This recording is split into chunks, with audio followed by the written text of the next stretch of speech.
प्यारे बच्चों, स्वागत है आपका अध्याय वाच्य यानी कि वॉइस में। इन 3 उदाहरण से आप इस पूरे चैप्टर को समझ जाओगे। पहले आप समझ लो कि क्रिया के जिस रूप से यह पता चले कि वाक्य में क्रिया कर्ता पर, कर्म पर या भाव किस पर आश्रित है, उसे ही वाच्य कहते हैं।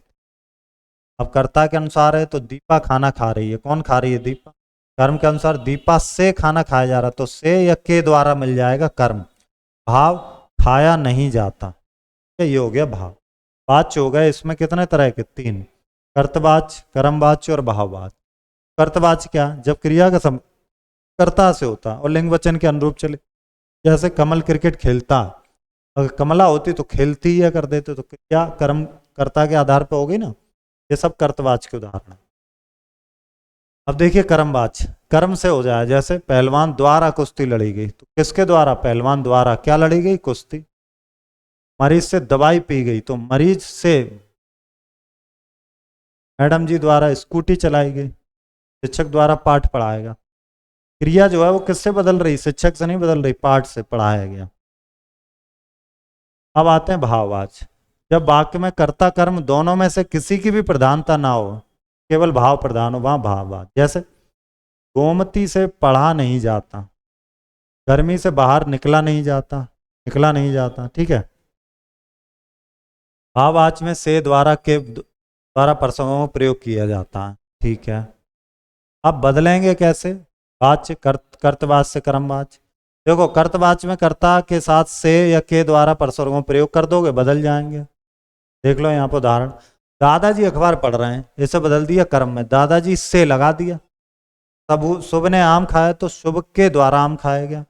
नीलू ने सब्जी खरीदी, नीलू के द्वारा सब्जी खरीदी। के द्वारा या से बदल देंगे। अब कर्तवाच्य से भाववाच्य कैसे बनाएंगे? से या के द्वारा इसमें भी लगता है और एक वचन में रहेगी। देखो, नेहा दौड़ नहीं सकती, ये कर्तवाच्य। नेहा से दौड़ा नहीं जाता, यहाँ देखो भूतकाल में जाएगा, सामान्य भूत। इसी प्रकार कर्मवाच्य आप बनाएंगे कर्तवाच्य से। ऐसे ही कुछ एक्सरसाइज के क्वेश्चन हम लोग यहाँ कर ले रहे हैं। तो पहले ऊपर वाला करते हैं, एक्सरसाइज 2। वाच्य के कितने भेद हैं? 3 भेद। कर्मवाच्य में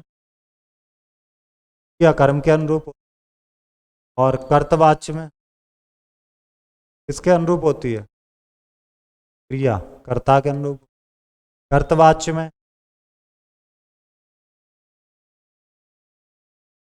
कर्तवाच्य में क्रिया में से कोई भी हो सकती। क्या? कर्तवाच्य में कर्ता, क्रिया, कर्म में यहाँ कुछ गड़बड़ है। भाववाच्य में क्रिया भाव के अनुरूप हो,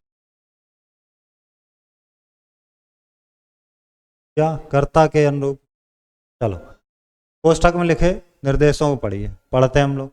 मोहित फुटबॉल खेलता है, तो वाच्य बदल दो भाव। क्या करेंगे? मोहित से फुटबॉल खेला नहीं, या खेला नहीं गया, खेला नहीं गया। बालक पढ़ता है, भाववाच्य बना। बालक से पढ़ा नहीं गया, पढ़ा नहीं गया। इस तरह से आप बना लेंगे। बच्चा खाना खा रहा था, कर्मवाच्य। बच्चे से खाना खाया जा रहा था, बच्चे से। ये आप करेंगे प्रयोग के आधार उचित वाच्य का नाम लिखो, तो नाम लिख लो। सिर दर्द के कारण वह सो नहीं पाई, वह सो नहीं पाई, कर्तवाच्य चाहिए। लेकिन ये भूतकाल है, तो आप लोग लिखेंगे भाववाच्य। पत्र लिखा, कर्तवाच्य। रागी बैठ नहीं सकता, रोगी बैठ नहीं सकता, ये भी कर्तवाच्य। मैं आज विद्यालय नहीं जाऊंगा, कर्तवाच्य। कैलाश फरीदाबाद जा रहा है, कर्तवाच्य। मैं इससे दौड़ा नहीं जाता, अच्छा। दौड़ नहीं सका, दौड़ा नहीं, तो जाता लग जाता, वर्तमान है, कर्तवाच्य। ठीक है। मिलते हैं अब अगले अध्याय में। धन्यवाद।